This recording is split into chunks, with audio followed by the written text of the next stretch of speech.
is you telling me?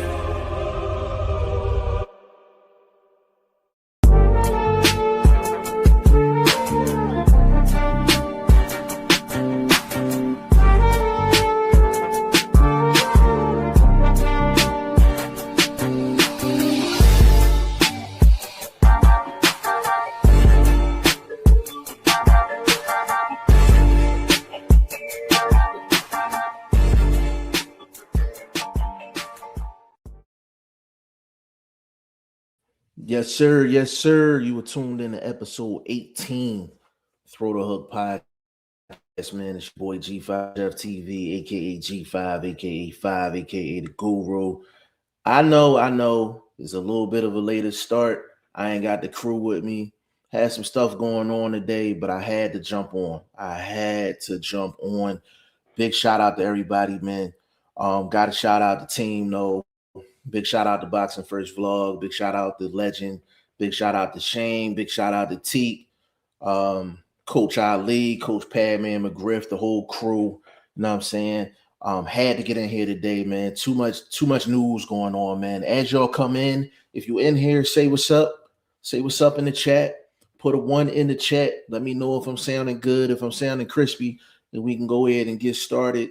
But it's so much going on in the sport of boxing right now, man. But I'm gonna give y'all a couple minutes to come on in because this is an unexpected time for the Throw the Hook podcast, man.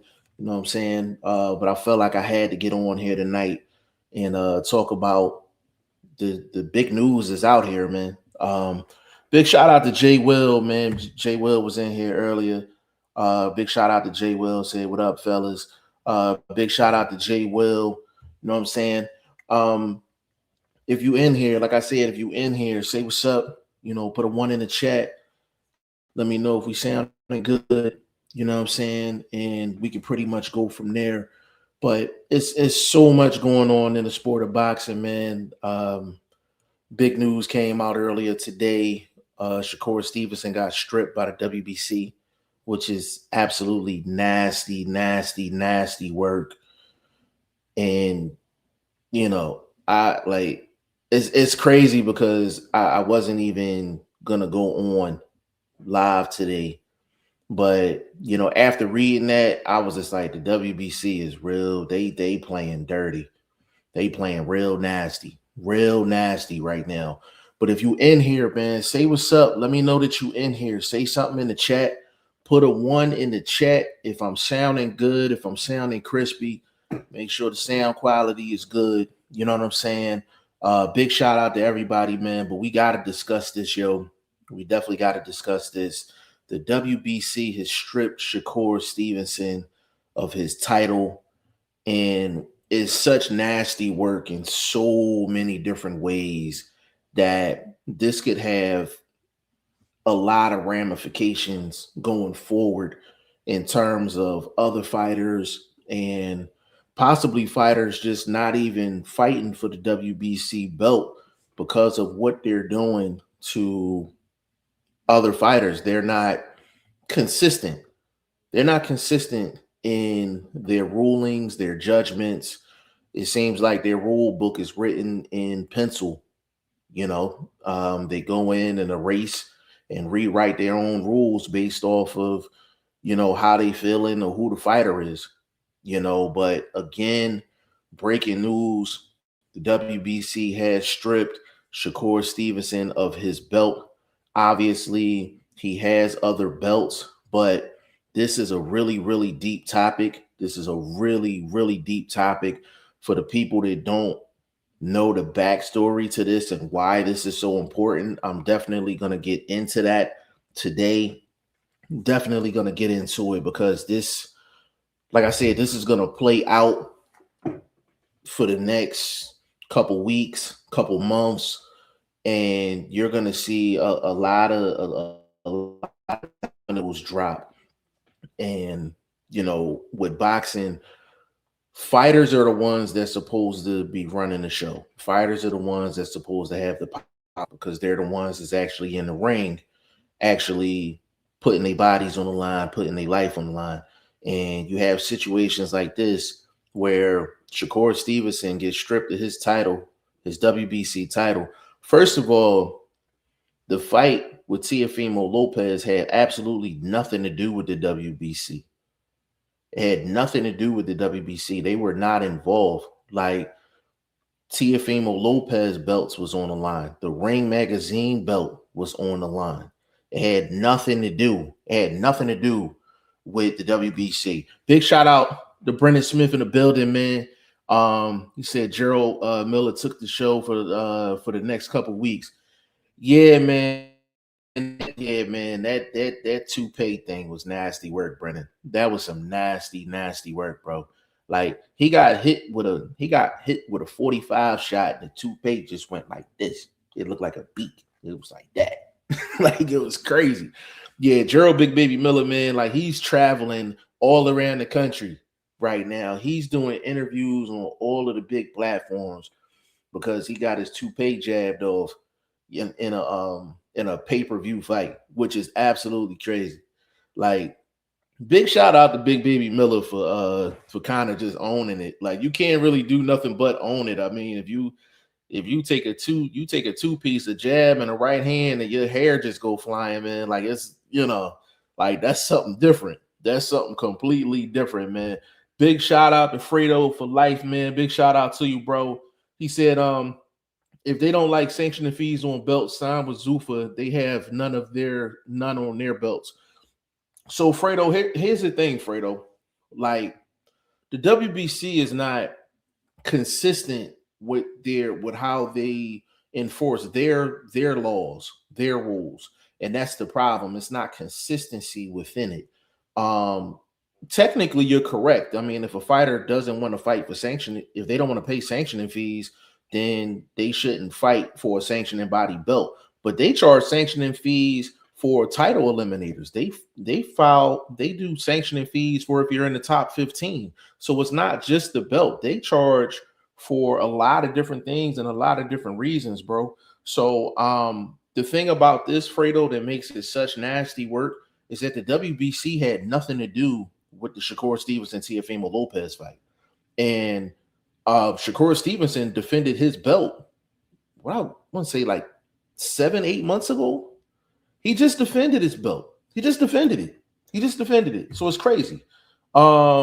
Antonio Davis, big shout out to you. He said, hello, beautiful people. Hey, man, big shout out to you, man. Appreciate you on the show, man. Real quick, I'm gonna put if you're not subscribed to the channel, I definitely need for y'all to subscribe to the channel, man. There is a QR code in the top left corner of the screen. I need for y'all to click that. That goes right to the channel. I need for y'all to subscribe to the channel. Support your boy one good time, man. Hit the subscribe button. Also, while you at it, man, please subscribe to Boxing First Vlog and In This Corner podcast as well. But I'm gonna get that QR code up there for the next 10-15 minutes while we cook up, man. Definitely click that QR code that takes you right to my channel, my YouTube channel. Go ahead and subscribe to the channel while you up in here. But I want to go back to Fredo's comment. Fredo said if they don't like sanctioning fees on belts signed with Zuffa, they have none for their belt. Here's the thing. Like I said, you have to understand, bro, that the sanctioning bodies is just a part of the sport. You have to understand that there's more than one sanctioning body. There's more than just the WBC. And this is a WBC problem. If you notice, the WBO had no problem collecting a sanctioning fee. The WBA has no problem collecting a sanctioning fee. The IBF has no problem collecting their sanctioning fee. They have no issues collecting their sanctioning fees. It's just the WBC. And the thing is with the WBC, they're just at war with Terrence Crawford. Terrence Crawford was on every single camera during the Shakur Stevenson versus Teofimo Lopez buildup, the fight, the post-fight. He was all over the place. So when you see Terrence Crawford nowadays, one of the first things you think about outside of him being a great fighter and one of the GOATs is that he's the one that basically put two middle fingers up to the WBC and said, "Hey, I'm not paying these sanctioning fees that you're putting out there." And another thing I need to explain to you guys, right? Another thing I need for you guys to understand is that in the Terrence Crawford versus WBC situation, Terrence Crawford paid sanctioning fees for the other three sanctioning bodies. I need for y'all to understand that. He paid the WBA. He paid the WBO. He paid the IBF. He said that he didn't have a problem paying the sanctioning fee, but he set one amount for all four sanctioning bodies. But the WBC felt like they should get more than everybody else. That was the problem. And I think that's the thing that's kind of getting lost in this situation. That's the thing that's getting lost. People don't understand that Terrence Crawford paid sanctioning fees. He paid sanctioning fees.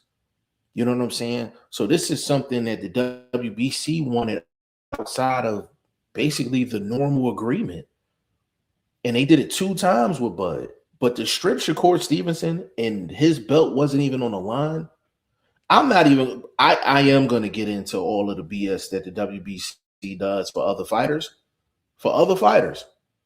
But they stripped Shakur for nothing. There wasn't a sanctioning fee for him to pay because they had nothing to do with the Teofimo Lopez Shakur Stevenson fight. They had nothing to do with it. Absolutely nothing. Antonio Davis, he said, I hope Shakur Stevenson don't fight Conor Benn. Yo, Conor Benn's another person that was, you remember when Suge Knight was like, yo, like if you don't want your producer, you don't want your executive all in the videos.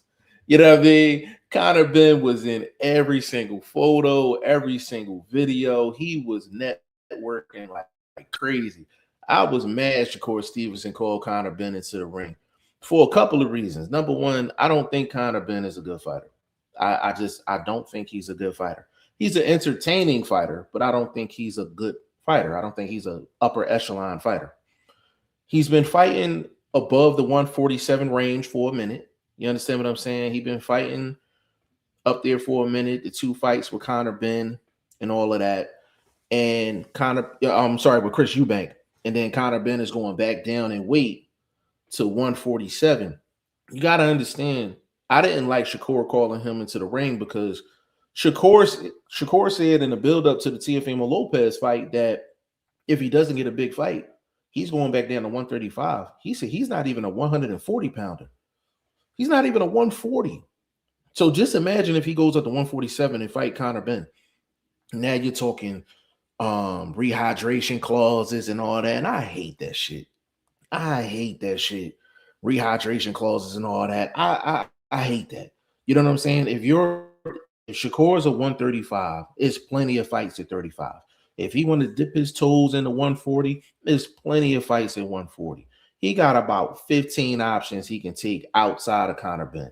Basically, the only reason he would step in the ring with Conor Benn is unless Turkey Al-Sheikh was like, hey, I'm going to give you about 20 mil for this. I'm going to give you about 20 M's for this. And he knows it's easy work. I don't want to see that fight. I don't want to see that fight. Be honest, I don't want to see Conor Benn on my boxing screen, unless it's the right matchup, for him. But I don't think he's a really good fighter. Shakur got better things to do with his time. Antonio Davis said he will get hurt.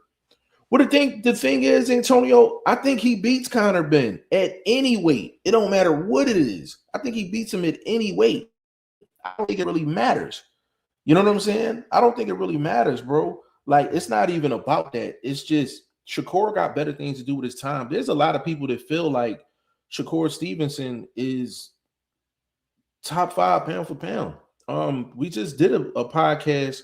On the last podcast, Boxing First Vlog had him number 1 pound for pound on this list. You know what I'm saying? He's that good. I just feel like him fighting Conor Benn is a waste of time, bro. I don't think he would get hurt. I think he would pick Conor Benn apart at any weight. He can come in 30 pounds heavier than Shakur Stevenson. And I think Shakur was still giving the business. Fredo said, why did Shakur pay WBC fees when he beat Valdez? Bud has been undisputed with the WBC. It was never a problem paying fees until he became Mr. Moneybags. So let me explain that. So usually with the WBC, let me tackle the first part of your question. You said, why did Shakur pay WBC fees when he beat Valdez? At least with the Valdez situation, the WBC was involved in regards to that fight. And on top of that, with Valdez, Valdez popped. He popped dirty with their belt. And Valdez still ain't do nothing to Valdez. I'm gonna get to the WBC in a minute, how grimy they moving.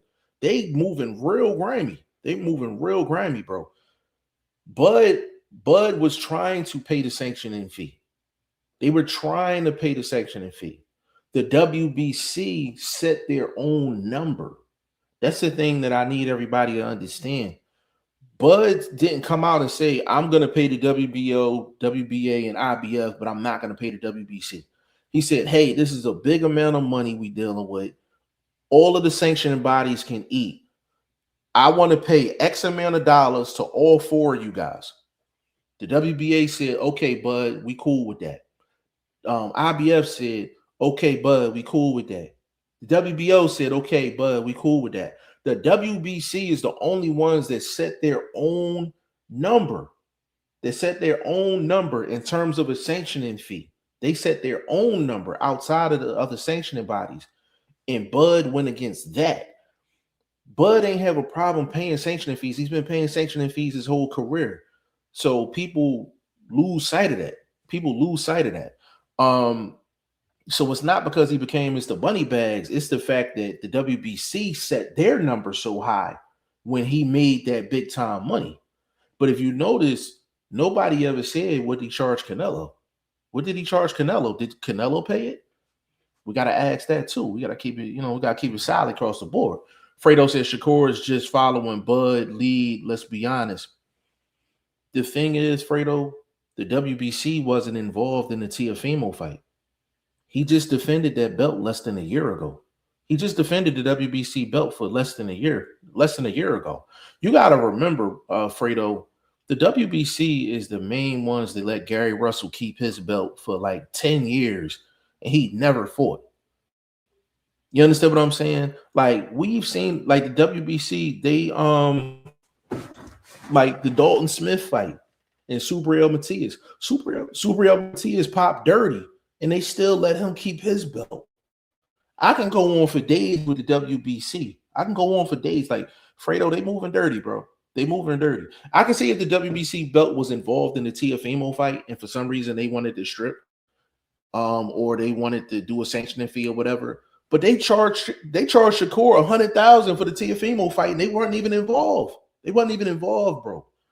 They moving nasty right now, bro. It's just the WBC.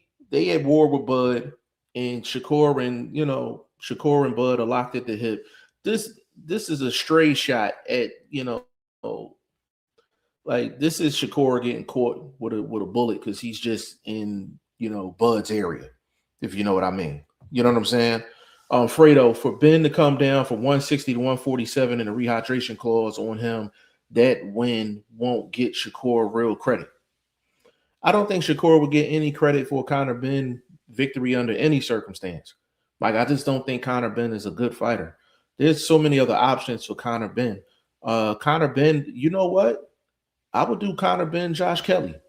I know Josh Kelly is obligated to fight Boots Ennis, but they could put on a huge fight in the UK. They can put on a huge fight in the UK. Conor Benn and Josh Kelly. He can do that. There's a bunch of people he can fight. That's within his weight class. He can fight at 54, he can fight at 60, but for him to go down from 160 to 147, that has never been a good look for any fighter that's basically going down 2 weight classes. You know what I'm saying? Fredo says Shakur #1 pound for pound is wild. Hey, man, Boxing First Vlog will be back on here, man. I don't know if you listened to the last show. Bro, but yeah, Vlog had him #1 pound for pound. Fredo, while you in here, man, give me your top 5 pound for pound. In the chat, give me your top 5 pound for pound, bro.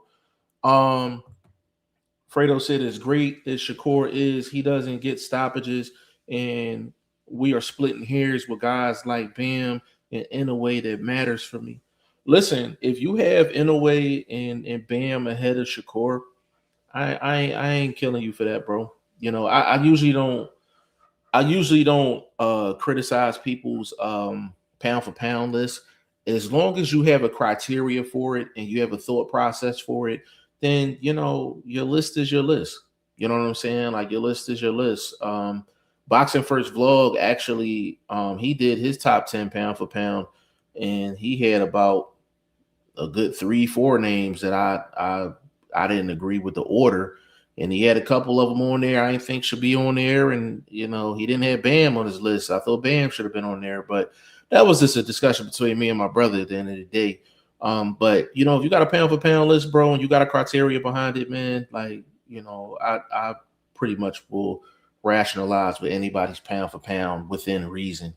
Um, Smooth said, "What up, Jeff? Long time no see. Got a link? Yeah, I got a link. If you wanna jump on, we could definitely do that. We could definitely do that. So, um, I'll definitely set that up for you. Put a one in put a one in the chat if you're trying to come on the show. Put a one in the chat if you're trying to come on the show. Um, Antonio Davis said Stevenson the best. I listen, man. Antonio Davis, man. Stevenson's a bad boy, bro. Stevenson is a bad boy. We ain't seen this in a little while. You know, Stevenson is a bad boy. And another thing I want to get out there as far as Shakur Stevenson is concerned as a fighter, it's really only like 1 or 2 fights where like Shakur Stevenson was just moving too much. The one that everybody points out is the De Los Santos fight, which he moved entirely too much in the De Los Santos fight. But the thing that makes Shakur so great is that he's pretty much standing in front of you, or he's pivoting side to side and just making guys miss and making them pay. Like he's more flat footed than a lot of people think. He's more flat footed than a lot of people think. Like for sure. You know what I'm saying? Fredo said Shakur knows Keyshawn is a problem for him. That's why he buddy. Bro, that would be an awesome fight, bro. That would be an awesome fight. And I know they've been around each other for a long time. They consider themselves family and brothers and all of that, you know. But in sports, we've seen plenty of people that are like brothers, you know what I mean? That are like brothers, you know, just outside of the sport, but they get in between them lines and this war. So I think when that fight gets big enough from a financial standpoint, um, I think that I think they would make it happen. I think they would make it happen. You know, if Turkey went to both of them and said, "Hey, listen, I got 30 M's for the both of y'all," I think they take it. I think they take it. I think they take it. I think the fight is not big enough for them to actually like, consider it. You know what I'm saying? I don't think the fight is big enough for them to consider it. You know, but that would be a great matchup. A great matchup. Fredo says Shakur and Keyshawn shouldn't be allowed in the same division if they aren't going to fight. Klitschko's were real brothers and had no choice as both fought at heavyweight. So, Fredo, the thing with that is I don't mind Shakur Stevenson and Keyshawn being in the same division because technically they're both in transition when it comes down to division. So Fredo, you gotta think about it. So you have Shakur Stevenson. He's on camera saying, I'm a natural 135, right? I'm a natural 135. If I can't get a big fight, I'm going back down to 135. We only talking about Shakur at 40 and 47 because he's big game hunting right now. He's big name hunting. But he already said he's 135. We know Keyshawn is not 135. That's why he had the issues that he had with the Virginia fight, and he came in 4 pounds overweight. That's why we had that whole backdrop and side story going into the Jermaine Ortiz fight. Keyshawn Davis already said, like, hey, I'm fighting at 140 and up. I'm names at 40 and 47, but he's planted his feet. He's going to plant his feet at 40 or 47. That's the difference. Shakur said he don't mind going back down to 35. So I don't think we have to worry about Keyshawn and Shakur being in the same division and their feet planted. I don't think Shakur is going to plant his feet at 40 and 47 unless it's a big name. Like Shakur is not going to fight like a Raymond Murataya. He's even though that's a 35 fight, but Murataya is a big 35. He's not going to fight a Murataya. He's not going to fight like a Richardson Hitchens. He's not going to fight a Gary Antoine Russell. He's not going to fight them guys. Like Shakur is looking for Devin Haney. You know, he's looking for possibly a Rolly Romero. He's looking for guys like that where it's either a belt on the line or it's a big name and it's big money. So I don't think you got to worry about Shakur and Keyshawn playing around in the same division together. I don't think you got to worry about that, bro. Antonio Davis Stevenson could have hurt Teofimo. I think Stevenson could have stopped Teofimo. Real talk. Like I think if he mashed on the gas, I think he could have stopped Teofimo, like for sure. Because Teofimo, first of all, so y'all gonna have me cooking on the show, bro. Y'all gonna have me cooking. Like Teofimo's dad is terrible. He is terrible, absolutely terrible. Like he is terrible. Like his approach as a trainer for that fight was terrible. What he was saying to Teofimo was terrible. What he did with Teofimo after the fight, that was terrible. Not being shoulder to shoulder and arm to arm with your son in defeat is crazy. Nasty work. Nasty work. You know what I'm saying? But I think Shakur could have stopped Teofimo because Teofimo looked like he wanted out. He looked like he wanted out. I think, but see, that's the thing with Shakur. Shakur, you're never going to see Shakur really like mash on the gas. You know what I'm saying? Because he's a defense first fighter. I would have loved to have seen him mash the gas and get Teofimo up out of there. Rigid Vibrations, big shout out to you, family. He said if Kevin Gates and Biggie did a song, that would have been crazy. That came out of left field, but like Biggie wanted to, you know, Kevin Gates, you know, he's a big name as well, man. That would have been an interesting combo for sure. Hey, there's a QR code at the top of the screen, man. That goes right to my YouTube channel. Please subscribe to the channel. Subscribe to G5 Jeff TV, man. Throw the Hook podcast. We got one of the hottest podcasts out there. Even though I'm dolo tonight, I usually be with Boxing First Vlog. I'm usually with In This Corner podcast with my guy Legend.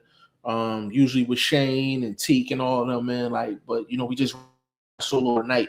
Click that link at the top and subscribe to the channel. I need y'all to subscribe to the channel so whenever we go on live, man, it's a party for sure.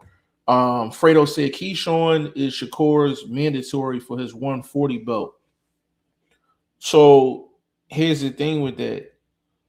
Like if Shakur, all that would happen, bro, is Shakur would just drop the belt and go down to 135. It's not about the belts, bro. It's about the money. The money's not big enough for them to fight each other. Like I said, if they're talking 30, 40, 50 M's a piece, they're gonna go in the living room and be like, yo, bro, I know we brothers, but this is life-changing money. We're gonna go in there, do what we do, and we're gonna get this money. The money's just not big enough. Like nobody's talking money in regards to that fight. They're not gonna do it unless it's a huge amount of money. Luke West in the building, man. Big shout out to Luke West, man. Big shout out to you, bro. He said, what's good, y'all? What's up with you, Luke? You see, I'm dolo today, man. I had some stuff going on behind the scenes, man. I couldn't get the team on. Had to start a little bit late, but you know, I had to get on here and cook up, man, for sure. Fredo, he said you got to check out Wilder crashing out in his interview today with Simon Jordan. He got heated over Tyson Fury questions. Hey, Fredo, I did check that out, bro. I'm probably gonna do a separate video on that, but you got to remember that Deontay Wilder, there's a couple things with Wilder, right, Fredo? There's a couple things with Wilder. Number one, he's in full promo mode. You know what I'm saying? Because he's fighting Derek Chisora in April, so he's in promotion mode right now. Number two, you can tell that he's felt the effects of those Tyson Fury fights. he's felt the effects of just being in wars as a heavyweight. You could tell he's going through some things physically. You understand what I'm saying? Like Wilder's not the same fighter. You're not gonna have those classic battles with Tyson Fury. You're not gonna have, like the Joseph Parker fight and just other fights that he's had in his career. Those fights take a toll, from you, mentally, physically. It takes a toll from you. You know what I'm saying? So Wilder's in a different space right now. And then he's had other interviews where he's talked about personal stuff, family stuff. So Wilder look, he might be a ticking time bomb, like for real. Like he might be a ticking time bomb, man. Like I wish him nothing but the best inside and outside the ring. But that's not going to be the last time you see Deontay Wilder like snap out, like for sure. Luke West, he said, and I agree. If he stepped on the gas, them last 4 rounds, either the ref, the corner, or the doc stops the fight. Luke, I think and I agree with that. I think it would have been the doc. I think the doc would have stopped the fight. I don't think the ref would have stopped it, and I damn sure know that TFMO dad wouldn't have stopped it because he's trash. Like he's cheeks, bro. He is cheeks. But the doctor with his eye leaking and all that, and Shakur, he'd have been targeting that eye, bro. Like that would have got nasty. Smooth Life, he said, link. Yes. I'm gonna drop that link. Give me like 2 minutes. I'm gonna drop that link, bro. I got you. Fredo said T.O. Senior was 2020 boxing trainer of the year. Pretty hard to believe. You know what, bro? Off the top of my head, I don't know if I knew that. And that was a COVID year too. I don't know if I want to count that. I don't know if I want to count that, bro. Like, I don't know. You sure, Fredo? You sure about that, bro? He was the trainer of the year in 2020. You sure about that? Matter of fact, you know what? That might have been was that around the time he beat Lomachenko? He might have been. I'll take your word for it, Fredo, for sure. Luke West said the fact Shakur didn't speak to his hey Luke, come back with that comment because it's not really complete. Discipline. All right, let me see. Rigid Vibration says, sorry, you got a like. I don't know if you're talking about liking the live. If you're talking about liking the live, like it. Everybody like the live too. You know what I'm saying? Big shout out to Rigid Vibrations. Luke West, he said, my bad, my Call of Duty game starting. I play for money, so wish me luck, big dub. Oh, for sure, man. You know what I'm saying? Salute to you with that. Do you stream as well? He said, I'll be back. Yeah, go get your bread, bro. Go get your bread. Let me go ahead and let me drop this link in the chat. You know what I'm saying? Drop this link in the chat for my dog, Smooth Life. He dropped this in here. Hey, when y'all click this link, man, I still gotta let y'all in the building, man. So put in the chat that you want to come on the show. You know what I'm saying? Before you click that link, man. You know what I'm saying? You come on here and chat with your boy G5 Jeff TV, man. Be on Throw the Hook podcast, man. But yeah, WBC, they doing some nasty work. They doing some nasty work. Mic check. Yo, can you hear me? You kind of look. Yo, what's up, Jeff? Can you hear me now? Yes, sir. Hey, man, this is Lennar, bro. Yeah, I know. What's up with you? How you know it's me? Huh? How you know it's me? I remember you, bro. Like, as soon as your name came up.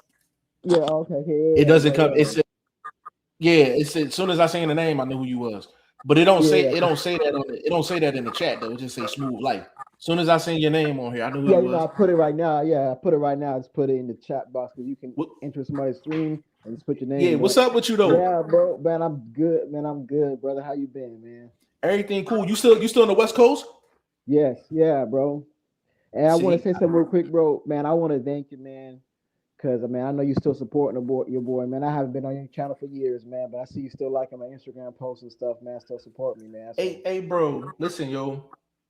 First of all, real quick, bro, before we get into this boxing thing, for everybody to understand, like Lamar been around since like damn near the jump. Like he used to be on the shows going back and forth with Vlog and all them. You know what I'm saying? Years ago. And correct me if I'm wrong, you went out to the West Coast to get into the entertainment industry and all that and bust your moves out there, man. So I just respect what you do. You know what I'm saying? And you know what I'm saying? You family. It don't matter how, we can go 2-3 years without rapping, yo. I'm like, if you family, you family. It don't matter. You know what I'm saying? So big shout out to you for sure. yeah, and that's why I'm like, bro, that's why I rock with you, because it's like you always give me a platform to speak my mind, and I appreciate that. So certain channels, always my channel, because you're not the only one, but certain channels like you're one of my channels that I've always have good graces with, and you're always a family to me, man. So I For appreciate sure. to say that, man. So. But man, the reason why I was real quick, because I know this is about what the topic of your show, but real quick, the reason why I was gone for like 2 or 3 years, man, bro, because I was a Spence fan, bro. I still am a Spence fan, bro. But bro, when Spence got his ass whipped, bro, like Crawford, bro, I'm not gonna lie, I was on some real man to man stuff, bro. It took me out. It took me a minute to get back in boxing, bro. It took me a You was minute, bro. depressed? Bro, no, bro. I kid you not. For 3 days after that, 3 days, literally, my appetite was thrown off. I was kind of like in a little mini depression. I was like, bruh. But it taught me something, bro, because it's like, because you gotta understand, I got into boxing around 20. I'm still kind of in boxing terms, I'm still kind of new. I got into it around 20. I would say 2019. This is right when the beginning of 2019, maybe either 2017 or 2019. I think I can't remember. Anyway, so it was right when I really got into it, because I was always watching boxing throughout, growing up off and on with Floyd, but I never really got into it. And Spence was like, so Mayweather was a guy who introduced me to boxing, like all throughout the years going to fight parties and stuff. But Spence made me fall in love with boxing. So I had a lot of emotion into him, pause. But I had a lot of emotion behind him, And so when he got his butt whooped like that, took me a while to put a bad taste in my mouth, because I never felt like Crawford deserved that. Because Crawford's a hell of a fighter, but to me, when it comes to him as a boxer outside the ring, when it comes to not in his personal life, but as a boxer, his boxing personality, I think that he leaves a lot to be desired. And so I couldn't really represent. To me, I still don't like Crawford because he's very emotional, in my opinion, like that. But I still give him his credit though. I when he retired, I gave him top 10 pound for pound all time. So I still give his credit, where it's due. I'm not a hater like that. I'll be honest. Well, yeah. Lamar, Yeah. I remember the back and forth we used to have, not you and I, but just you being on the show, just with other people when it came down to Spence and Crawford. And it was like, oh shit, and like here come Lamar, it's about to be an argument with Spence and Crawford. We went through that for like a long time, but the thing is, bro, like usually when people get into boxing, it's usually a specific fight or a specific fighter that gets them in love with the sport. So your path of getting into boxing is no different than everybody else. You know what I'm saying? It's just that one fighter that you gravitated to, which was Errol Spence. And the thing with Errol Spence, the cook on that real quick, is Errol Spence didn't I think Errol Spence stayed at the weight too long. He stayed at the weight entirely too long. I felt like going into the fight with Crawford, I felt like he should have either had that fight at 54 or don't take the fight at all. But credit to Spence for taking the fight at 47. To be honest with you, Spence didn't even look right physically in that fight. And I'm not talking about physically like he wasn't in shape. Like his skin color was different. Like his demeanor looked different. Like he just didn't look like Spence. And I'm not taking away anything from the victory from Terrence Crawford, because it was a legendary win. But that's why Lamar, like when we talk on the podcast all the time, bro, and we be like, yo, like fighters, they drain their body down to have a weight advantage on fight night. If you're not careful with making weight and making it the correct way, you can go into a fight as a zombie, as a complete zombie. You are not yourself. Physically, you look right. You might be moving okay, but you just don't look right at the end of the day. And that's what happened with Spence. So I don't think that A+ Spence didn't show up for Bud, but I don't think it was because of, I think it was partially because of Bud, but I that was them years of making 47. Like, you know what I'm saying? Like when he fought Sean Porter, he probably should have been fighting at 54. When he fought Ugas, he should have been fighting at 54. I think he was at 47, maybe 4 or 5 fights too late. He should have went to 54 a lot earlier in his career. And the thing about it too, real quick, is like not only that. I mean, this is a guy. I mean, I don't know if you guys. He had a little mini car wreck again before he, and he was off for a while. And that's why I think why people really rock with Spence, because he had a really endearing personality. I'll fight you. I don't care win, lose, you know. And you know, he had the whole car situation going on, and that was kind of inspiring. He still want to fight good championship level opponents. And you know, at the end of the day, you know, it taught me a lesson. I said, because I do love the sport of boxing, but it taught me a lesson in the sense that like I'll never, like, I guess you could say, love a fighter so much that it clouds my judgment when it comes to the sport of boxing. Because I love the sport of boxing, you know, and if you get too much for the fighter, and that's why I want to lead into this with Jerron, because I know you're from Philly, right, Jeff? Yes, sir. Yes, sir. Jerron, even back then, you've been rocking with Jerron for a while. That's your boy, right? Yes, sir. Bruh, Jeff, let me tell you, bro. And see this, you said a cardinal sin earlier, man. I was like, what? Bruh, no, we want Josh Kelly, because I'm really starting to pick up on Jerron, because at least, you know, Jerron he lives a clean lifestyle, and I always supported Jerron. And you know, he's one of my favorites in the sport right now. Bruh, we want Jerron for Josh Kelly. We don't want Conor Benn for Josh Kelly. We need, and let me cook on this, because this is really important. If I'm Jerron Ennis, assuming we don't get the Virgil Ortiz fight next, it's not looking likely, I would be screaming from the rooftops to get that Josh Kelly fight. One, because it's very winnable. I mean, I really don't see Josh Kelly really offering too much resistance. Maybe he'll dance around and whatever, but he'll get walked down eventually. That's number one. Number two, it's a big fight in the UK. If I'm Jerron, because you got to understand something. I mean, it's from like, you know, from really passionate, really, you know, I'm trying to help Jerron here. Look at his contemporaries, man. And Devin Haney is another one of my favorite fighters, but Devin Haney, Shakur Stevenson, Keyshawn Davis. Man, these guys are passing Jerron up, bro, in the sense that Jerron's not getting the fights he needs to, one, solidify his legacy, and two, make him a star in the sport. Tank, same thing. I don't want Jerron and all that talent he has not to be appreciated with his roses. I don't want him to be like an Andre Ward, still a pound for pound great and all-time great, but never want to, on that level, to be a name, a household name, and that's not fair. And that's kind of what happened with Terrence. And so the reason why I want him to get the Josh Kelly fight, because I want it'll cover all bases here for what he needs in his career. It'll be a big fight in the UK. You know, it'll be a stadium fight. Right. The UK guys fighting from optics, it looks good for Jerron. Number two, is very winnable. It's a belt, and it's a pretty solid name. You can't say, you know, Josh Kelly is the boogeyman.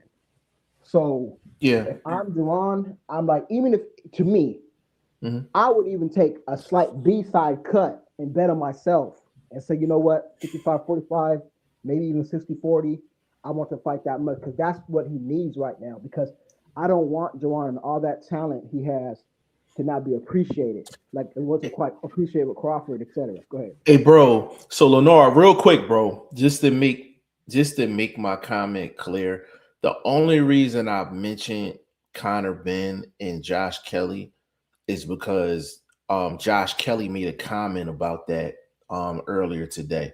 So that's the only reason I even mentioned that. But what did he say? He said that him and Conor Benn in the UK would be a huge fight, and he would beat Conor Benn. But here's the thing, though. That's the only reason I brought it up. But technically speaking, Josh Kelly has to fight Boots next. He's contractually obligated to fight Boots next. So here's what happened, Lenore, real quick. So when Josh Kelly became mandatory for Bakram, Bakram took the fight in the UK with Josh Kelly because Bakram don't have a fan base. You know what I'm saying? He doesn't have a fan base. So that's where he was going to make the most money. And Bakram was being promoted as the boogeyman, so he don't care. He going to go anywhere on this planet and feel like he going to knock Josh Kelly out. So that's why he took the fight. So the thing is, Eddie Hearn was not the promoter for Josh Kelly prior to the Bakram fight. Eddie Hearn was not the promoter for Bakram for the Josh Kelly fight. Only thing that Josh Kelly did, I'm not Josh Kelly, I'm sorry, Eddie Hearn. The only thing Eddie Hearn did, he put up the money for the fight. So that means he had options on both guys. So he put up the money for the fight, and he basically had in the contract that whoever won the fight had to fight Boots next. Had to fight Boots next. So the reason why Eddie Hearn was so excited when Josh Kelly won is because Josh Kelly's from the UK and he knows Josh Kelly. So that's an easier fight for him to make versus if Bakram won, he don't really know Bakram or his team or anything like that. So that's probably a harder negotiation. So Kelly has to fight Boots. Forget what I'm saying about that comment earlier. He has to fight Boots. So Boots, if I'm Boots, I'm doing exactly like you said. I'm going overseas. They can pack out a stadium 45, 50, 55,000. You know what I'm saying? Boots is probably going to get at least 10 M's out of that. He's going to get at least 10. He's going to get at least 10 M's out of that. You know what I'm saying? And I like Josh Kelly as a fighter. I like Josh Kelly. Do I think he won against Bakram? No, I don't. I think I had it a draw. But he did a lot of moving. It is what it is. No, you're right. It is. Listen, all that counts is what the judges said. All that counts is what the judges said. If they said he won the fight, and that was a perfect. I didn't think he was going to win either, man. I was like, and it was the perfect thing. I said, oh, because I know Boots, because I know he's signed to fight Boots. I'm like, that's perfect. This is what Boots needs for our next step. Because again, all these guys, Shakurs and the Devins, and and I love Devins, but Shakurs and the Devins and all that, and the Tanks, bro, they're becoming household names. And my boy Jerron, he has the talent to compete with them guys, but he's not. He doesn't have the notoriety. And what I compare it to is this. I'm almost comparing it to like Muhammad Ali, right? There was other guys who were really talented, like close to Ali's level. Ken Norton, he took him damn near, took everything he had to beat him. George Foreman, and so many other people who were so great, but of course they didn't get the shine that Ali did. You know what I'm saying? Right. And I don't want that to happen with my boy Jerron because I see the talent, I see the potential. So I'm like, bruh, like I said, I'll take that B-side. For me, I'll even take it, like I said, take a side B-side. We're going to have this in the UK because we know that's a stadium fight. And then, you know what I'm saying? And he needs that. He's 28. He's not getting any younger. And I know he has the skills. So, man, one more thing, Jeff. The reason why Earl Spence has such a fervent fan base when he had and this is the problem with boxing fans. They always change up. But anyways, when he was winning, he had such a fervent fan base. It was because he had the potential, because he had the Mayweather story. Then he had the big fights when he was young. He had the Mikey Garcia fight. He had the Kell Brook going overseas fight, taking it from a champion, selling out. All that helped him, so he got the right moves. And in boxing, when you move a fighter a certain way, right moves when they're young is critical. So to really build a really solid, and he had the big city with Texas. If Jerron plays his cards right and calls Eddie to make this fight, this could be like his Mikey Garcia fight. Why do you think that rose his star? And we all know race versus race sells in boxing. So you'll have the black fighter from the U.S. going over with the white fighter and Josh Kelly. That's going to help elevate it. This can be one of his. Right. Remember when he beat Michael Garcia? It was like, in the way he did it, it was like, oh, is this the next Mayweather? It was literally like everybody in the boxing streets was like, oh shit. Yeah, so if I'm Jerron, it was a dominant win for sure. This could raise his star, man, and this would be just like a Michael Garcia moment where it just raises his star. So yeah. So with Boots, right? So, and I hear everything you saying with Boots because Boots he got superstar written all over him. So I definitely understand what you're saying. As far as how he's being moved, and I can speak on this because I'm in the city and I'm familiar with a lot of the behind the scenes stuff in regards to Boots and certain fighters that kind of ducting. Like at the end of the day, Eddie Hearn, unfortunately, is either going to have to overpay for a big name to get in there with Boots, or they're going to have to take kind of like a 60-40 split, 65-35 split with a big name just to take him to the next level. But I know for a fact. So right now, Boots was a champion at 47. He unified at 47. He beat Stan Jonas. Stan Jonas was one of the best welterweights at that time. So he had a unification fight. So he was unified at 147. He was trying to go undisputed. Brian Norman Jr. ducked Boots. Like, let's make that 100% clear. I know that for a fact. He ducked Boots. They was trying to make that happen. He ducked Boots. I feel like Eddie, he's putting down the framework to move him in the right direction. The first thing you do with a guy like that is you get him some home games. So he's had about 3 fights in Philly. He sold them out. He sold out all 3 of his fights here in Philly. So that's the initial step that you have to do in order to build a superstar fighter. That's one of the key ways to do it.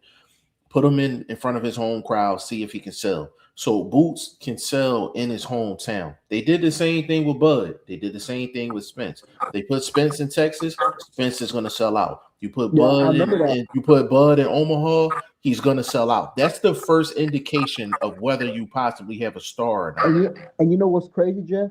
Mm-hmm. Literally, I remember this like yesterday. Spence fought nobody in Ocampo and sold about 14,000 plus at the start, right? Remember the It was more than that. It was more than that. So, and it's funny because Boots last fight about 14,000 plus, and he has a see the thing of, and this is about when it comes to making a star, right? There's a lot of things that can come to making a star in boxing. You know, with Terrence Crawford, he had all the skills to carry the sport, but he didn't quite have the fan base, or he never was like his contemporaries, like Mayweather, like Tyson, like Ali, like Sugar Ray Leonard, and there's a lot that goes into that. Looks play a part as well. The way you look, the way you speak, the way that place. Let's be real. You know what I'm saying? So, and I don't ever think that Crawford really, he never had that in that department when it came to like his talk game and all that type of stuff. So, but the thing about it is like with Boots is that he has a big city backing him, just like Spence had a big city backing him, perfect fan base. So again, with Jerron, if I'm Jerron, I'm like, this is the perfect next step for my career. And I would be knocking at it. Like, you better not give that fight to Conor Ben. And see what's gonna be so funny about that, the UK fans are gonna be like, you're not gonna win this fight. Oh, you a bum, you don't fight no. You know how the fervent they are. Just like the Mexican fans are. Mikey Garcia versus I'm telling you, I see this. You see the play I'm trying to paint this Picasso right now, G5. Yeah. And nobody's talking about this. Nobody's saying. And my thing with Jerron right now, he's like, I'll fight. This is my problem with Jerron.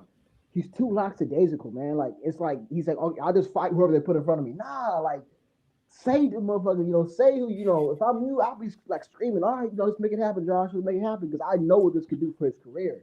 And what he needs right now. I think if I'm Boots, like, this is what I would do. First thing, Josh Kelly, get that business out the way.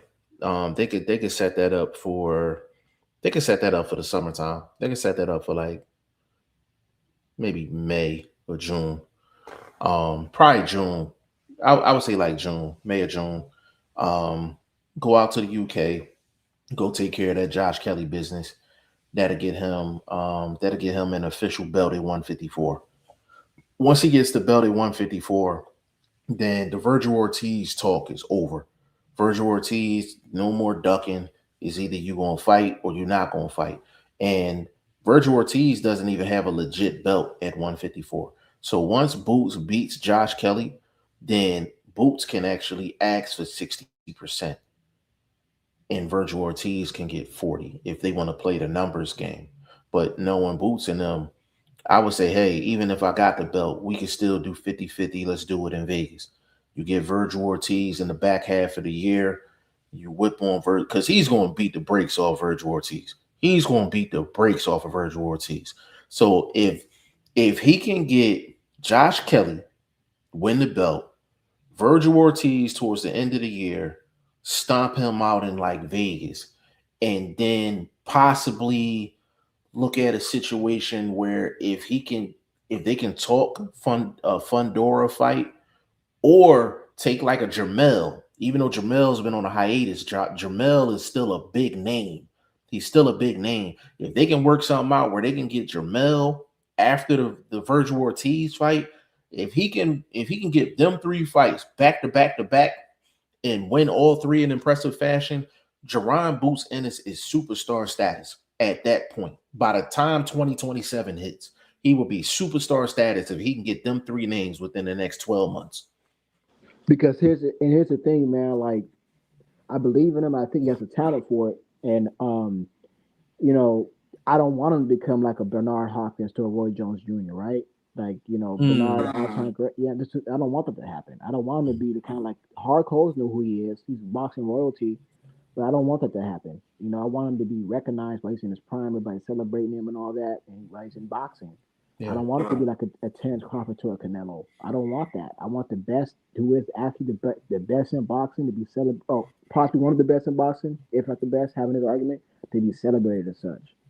Like look at No, Canelo, bro. Canelo, I mean, he was a good. I put him all time great Hall of Famer, but he wasn't like the best when Terrence and Usyk and Noah was around. Like they were probably better than him. So they Crawford for sure. He proved it. hmm But they moved him right. hmm And I want Boots to be his time. He's 28 years old. He needs to start getting these next one, to get his legacy certified, pick up another belt, another division, and then as well as getting these fights that can start elevating his career. Because, and I will say this, I'm not mad if the Virgil Ortiz fight doesn't happen next, only because that should be for a belt, yo. These guys, they risking too much right now, bro. For no belt, yeah, I think that should be a championship. What you think? yeah. I think with Virgil Ortiz, like the worst thing that could have happened was the lawsuit. The lawsuit that he has against Oscar De La Hoya and Golden Boy Promotions. When it comes to boxing, yo, the last thing you want to do is a lawsuit, because what's going to happen is anything that got to go through the legal process is just going to take time. The only people that win in a situation like that is the lawyers that's getting paid. You know what I'm saying?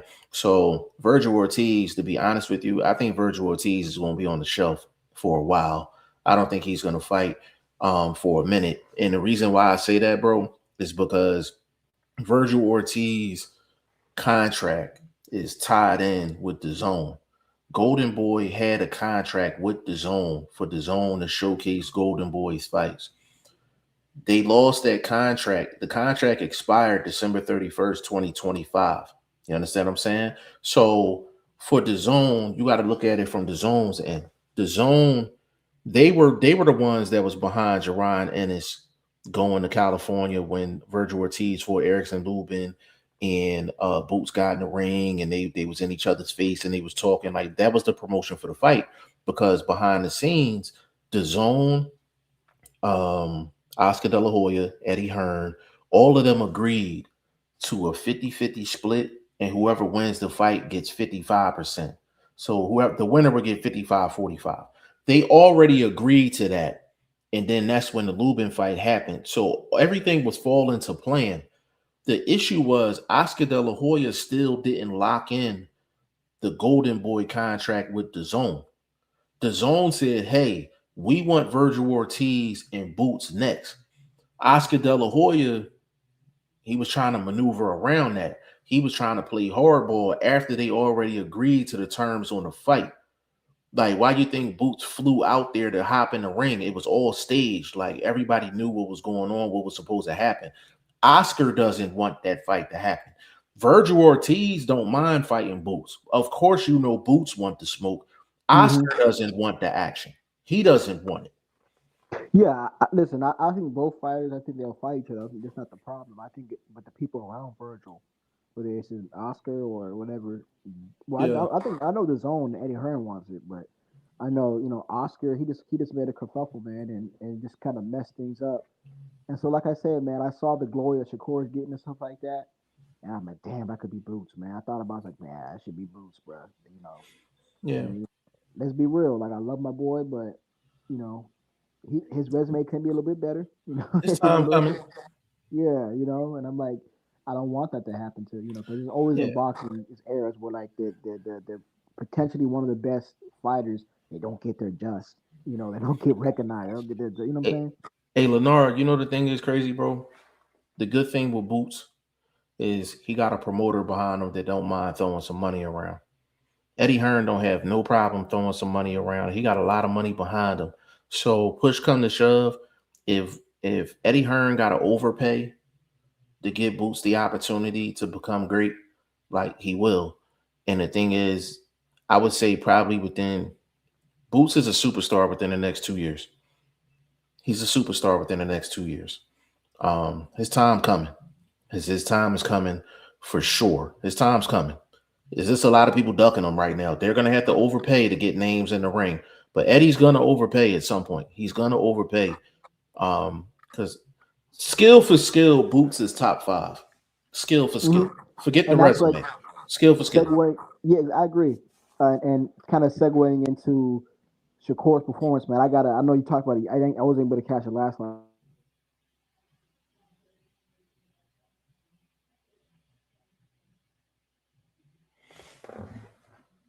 Hey Lenore, you still in there, bro? Yeah, can you hear me? I can hear you now. Yeah, no, I Now go was ahead. just saying, skill for skill, man. I knew. Well, sorry, Shakur, man. I know you talked about it last, I was trying to catch it, but I mean, it was a beautiful Picasso that Shakur painted. I mean, when I saw him boxing Tio's head up like that, it was. I mean, I was like, now this is boxing. Like, I just felt that's like Hmm. it was just like, man, it was beautiful, beautiful. It made me thought. Hmm. It made me think to myself. I'm like, if you want to be a boxer, knowing how to box, watch that fight. That fight. Yeah. He was doing so many different little slight tricks and tips and things, adjustments. It was just beautiful to watch. I said, that's Yeah. what boxing is about, and it really made me proud. So I'm like, yeah, that was dope. But my favorite fighters in the sport right now is Devin, Jerron, Earl. Um, those are my favorites in the sport right now. So Hmm. those are my guys. Yeah. Yeah. Boxing in a good place right now, man. It's in a good place in terms of just talent. With Devin, Shakur, Keyshawn is a problem. Yeah, Shushu Carrington is a problem. and Uh, but they don't mix it. These brothers don't mix it up. Shushu and well, Keyshawn and Shakur and Devin and Jerron. They don't. I've got. It's a problem. They don't mix it up because the thing is, like, boxing is also going through kind of like a transition too, and I'm talking about behind the scenes. I'm talking about like promotional companies and networks and things like that. And Lennar, you've been listening to the show for a long time, so we take things a little deeper than what people usually do. So right now the landscape is a little different. So back when we was cooking up back in the day, it was basically Golden Boy, Top Rank, PBC, and you had HBO, Showtime, you had ESPN, you had those the zone was just yeah, the zone was just getting their foot in the door, setting their foot in the door. Yeah. correct. Correct. So now you have the landscape's different.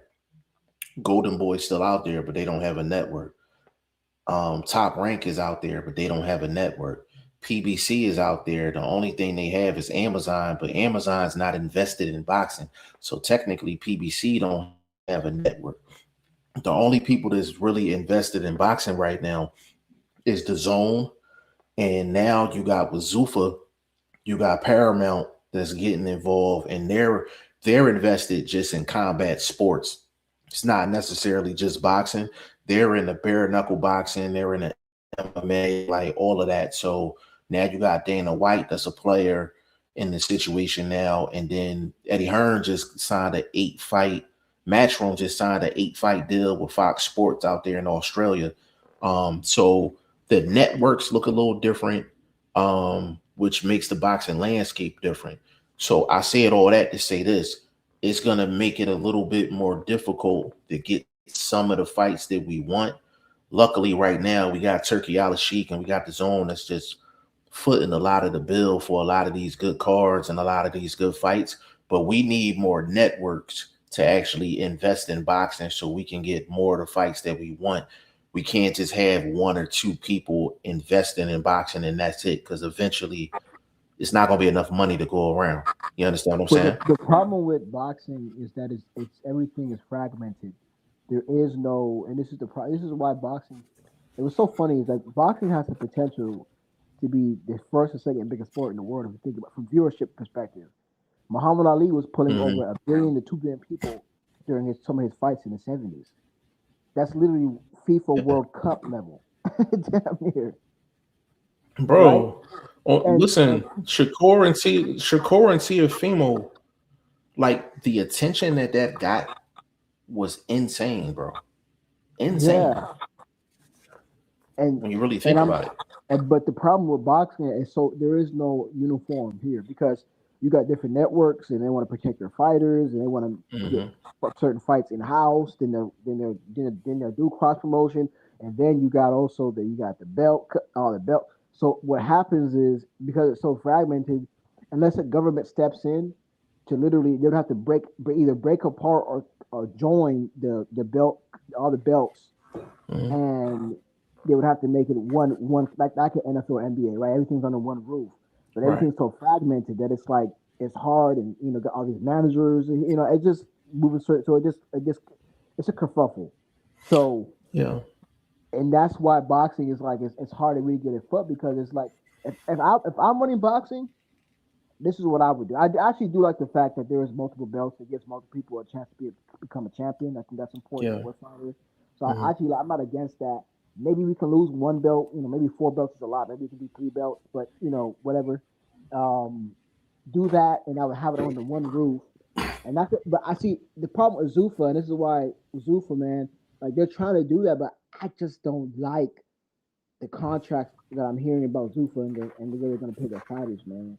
That's some. I've heard they're going to be taking the fighter's the one who's risking his health, and the fighter's the one who's bringing in most of the eyes. So it should be a 55-45 split towards the fighter, regardless, because they're the one putting it on. And another thing I'm hearing about Zuffa is they're not doing they're not doing time contracts. They're doing contracts per fight. Basically, and that's worse because it's like if I'm gone in 2 years, I'm gone in 2 years. But if it's like, okay, you must give me 4 fights, you know what I'm saying? And then that's horrible because the last fight is like, you better sign with us and we're gonna give you. So it's ridiculous. Hey, Lenar, so I'm a leave off with this because we're gonna end this joint. Hit me on the gram tomorrow. I know somebody personally that signed with Zuffa, and I'm gonna have to holler at you on the phone about that. But okay, you can. Is it a good thing or a bad thing or some shit I need to know about Zuffa? It ain't good. It's not good. It's you not see how good. Dana White treats his fighters, and those guys get paid peanuts. Bro, I think I gave you my number before, but message me on the gram when we get up out of here. I promise you, I'm gonna call you tomorrow. I'm gonna tell you about what I know, and you're gonna be like, damn. And don't get me wrong, some of these fighters can get a little overpaid, and that makes them complacent. But goddamn, they do deserve most of the pot. Bro, here's the thing though. Bro. I don't mind Zuffa. Like I don't mind Zuffa. And I'm like, whatever their pay scale is, you don't know the fighter situation either. So I'm like, if they sign, they sign. I'm like, as long as you're moving within the Ali Act and you're putting out fair compensation, or would the fighter feel like it's fair compensation? Exactly. Then I'm cool with it. But we're gonna talk tomorrow. Oh, and You let me just say had to one let more me know thing. when you're free. Yeah, go Yeah, ahead. let me say one more thing about it, bro. What was I gonna say? I lost. It was really important. Um.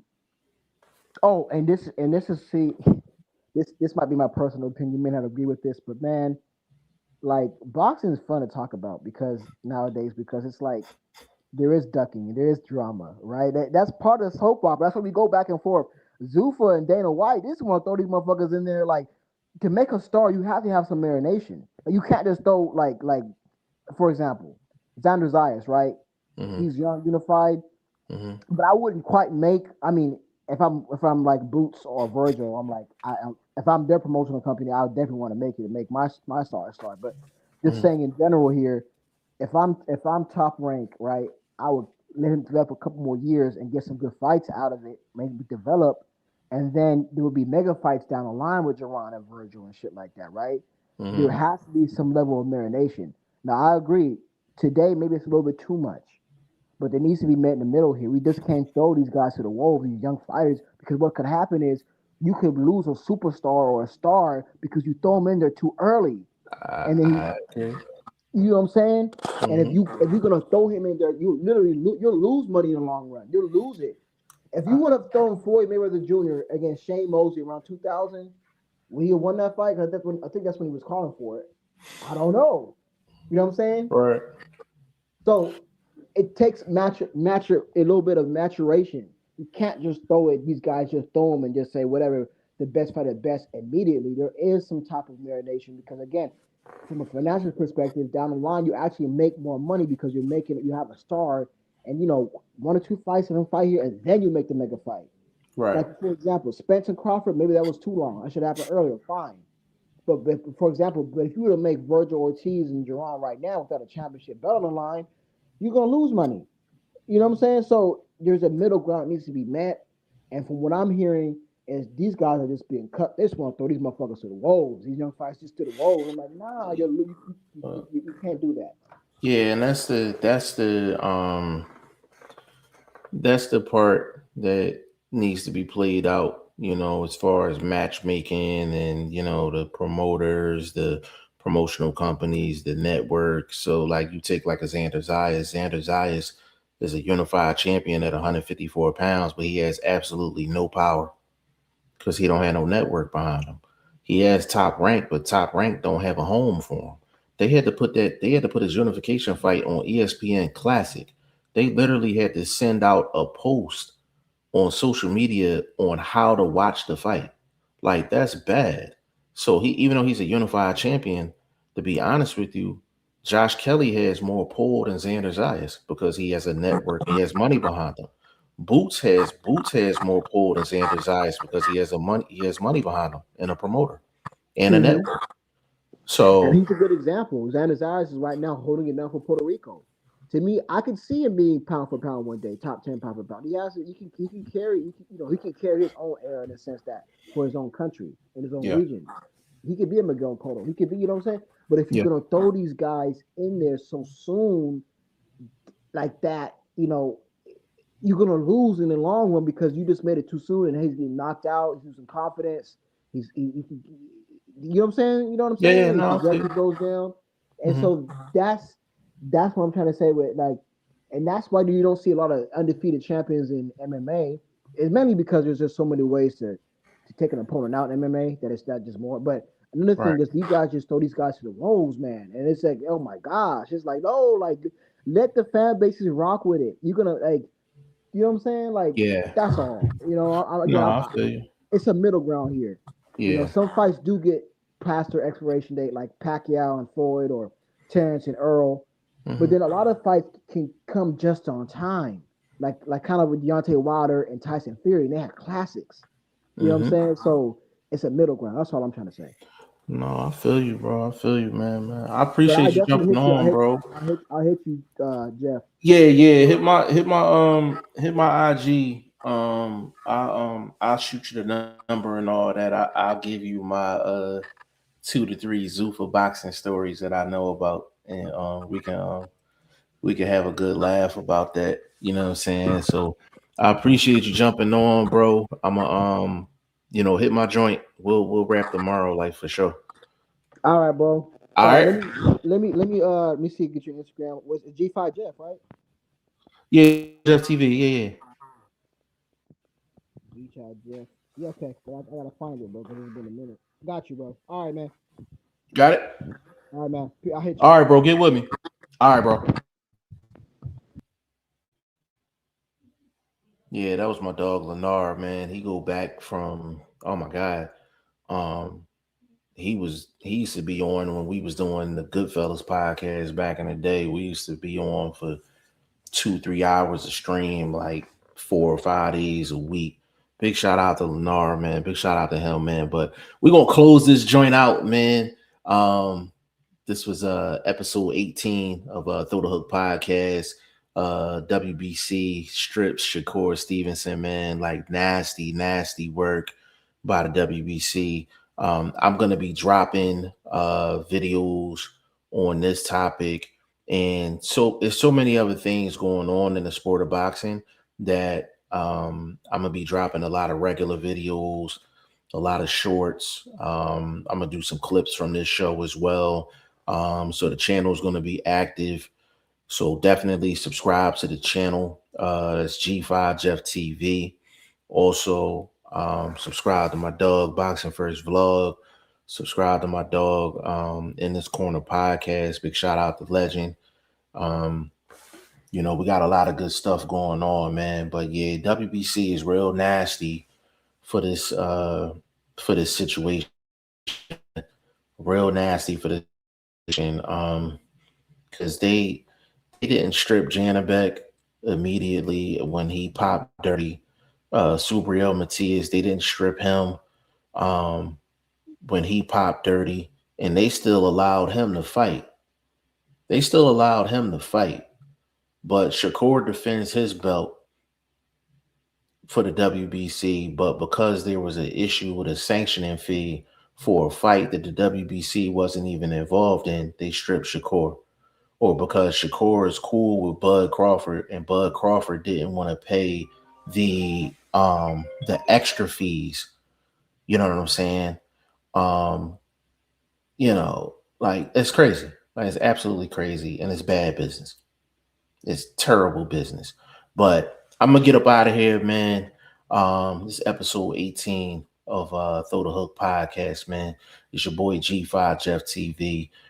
We will be back. I'm gonna do another show probably Friday, and I'll probably do another one on Sunday, man. But follow me on social media. Everything G5 Jeff TV. Everything is G5 Jeff TV, social media, all that. So make sure you follow me all over the place. And we'll be back on this weekend. It's your boy Five. I'm out.